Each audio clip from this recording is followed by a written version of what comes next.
Hello and welcome to part 4 of this Mariculture tutorial. In this video I'm going to cover some fun blocks and some utility blocks that Mariculture offers, and we're going to start with the automatic dictionary converter. So what this block does basically converts an ingot, in this case, or ore, from one mod to another. And all you have to do is tell it the target type that you wish to convert the ingot or ore to, and then place it in the input slot here, and it will convert that mod's ingots into the mod that you selected the target for. It also has redstone control and the auto output, as long as there's an inventory or pipe next to it, it will auto output. At least it did in testing, so let's try that again. There we go.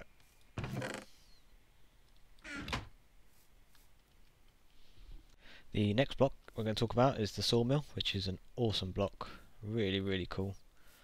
What you're going to need for this is a piece of chalk, planning chalk, and a blank plan. And then all you do is make a plan of the type of block you wish to create. This will all come clear in a second.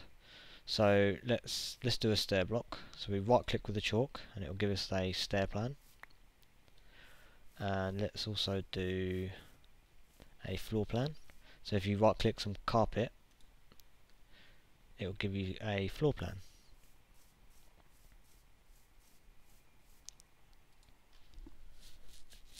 I've got a block plan there. So all we need to do now is put our plans in there. We can have up to 3, and right click to select the plan that you wish to use. So if we right click here, you see a blue outline, and we're going to make a stair block.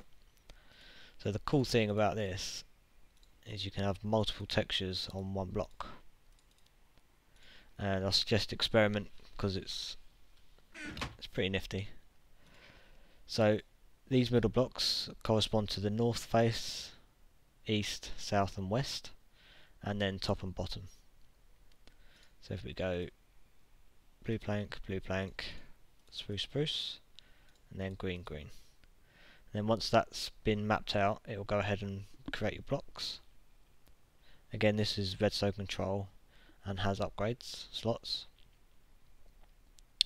Probably the only useful one is the hyperkinetic, and you can auto eject and stuff. So now we have our block here. You can see spruce and the blue plank, and underneath it should be blue as well, I think. Oh no, green. But yeah, really cool. You can also make like one-way mirrors. If you use feathers, it will give it an invisible texture. Just demonstrate. If we do them two, and let's do green again, and we'll change it to the block plan.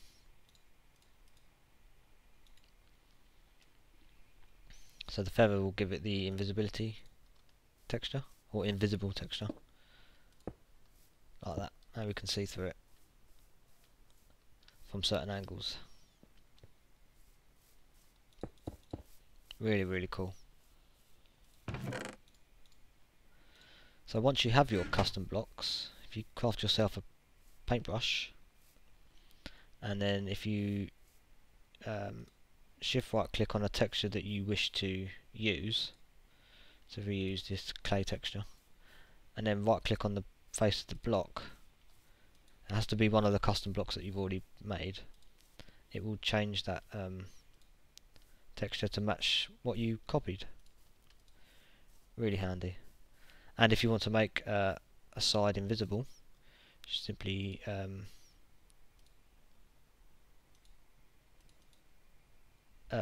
simply shift right click an existing custom block, and it'll put fake air on the brush, and then you go ahead and make it invisible. like so. Really, really cool block. I don't know if I've said that already, but good for like some unique designs, some really compact designs. Before I move on, I probably should add that these are all the types that you can use the plans for.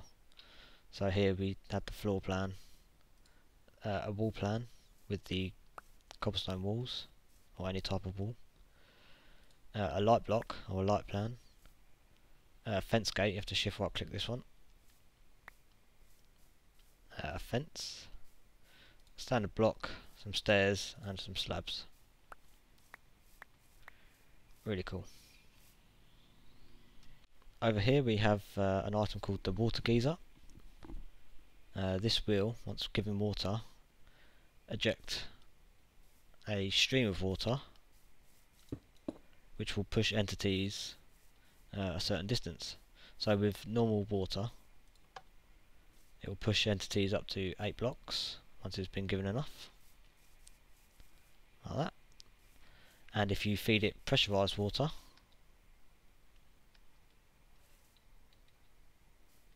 I think I might give this a servo, yep, it will push entities up to 16. Now I'm going to go into more uses for the sluice.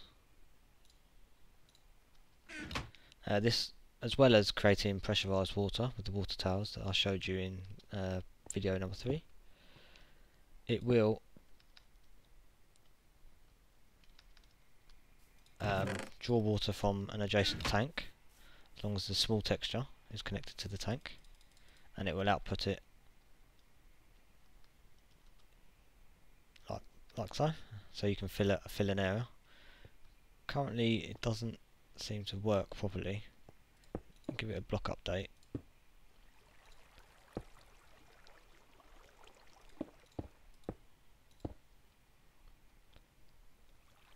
And it will start filling. But it will also do the reverse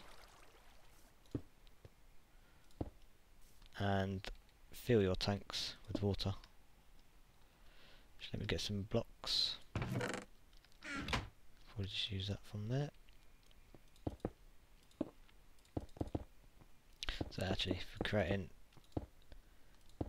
infinite source,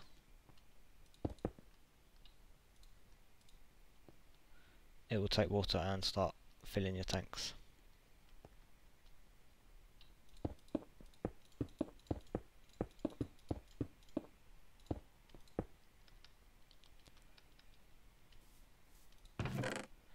And now I'm going to move on to the Mechanized Sponge, which is another cool item, very useful. So if I just fill this up with water quickly and I'll get back to you. So now that's filled up, if you have an area that you wish to clear of water, a great block is the Mechanized Sponge. You have to use it in with the sponge, which you can harvest out in the ocean biomes. So all you need to do is place your Mechanized Sponge down and set up your sponges. You need 5 of these. So you set it up in all 4 facings, and then the final facing is the height of the water.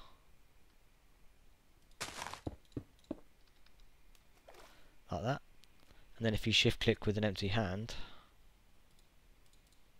or sorry, just right click, once it's calculated how much power it needs, there we go. So it's going to need 5040 redstone flux to clear this section of water. So in this demonstration I'm just going to use a steam dynamo, but I'm sure you'll come up with something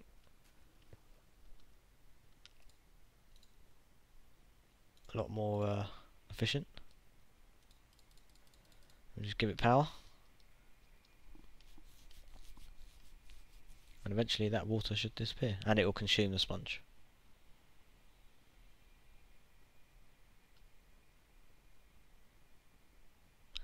And there we go.